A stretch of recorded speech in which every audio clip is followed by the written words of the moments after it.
कि चाहे कोई भी परिस्थिति आ जाए,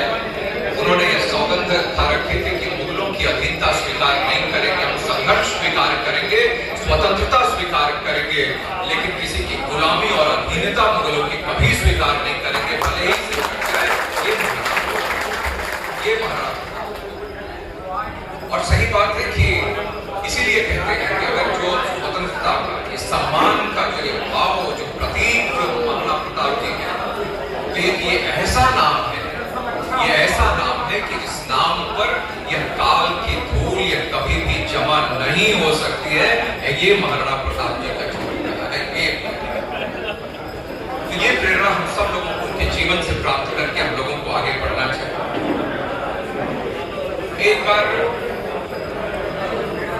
हम लोगों ने बहुत सारे किताब पुस्तकों की चर्चा चल रही है, यह भी महाराणा प्रताप जी पर जो किताब रखी है, कई लोगों ने इसको इंडोर्स भी किया कि मैं एक बार बड़े उनके जीवन काल में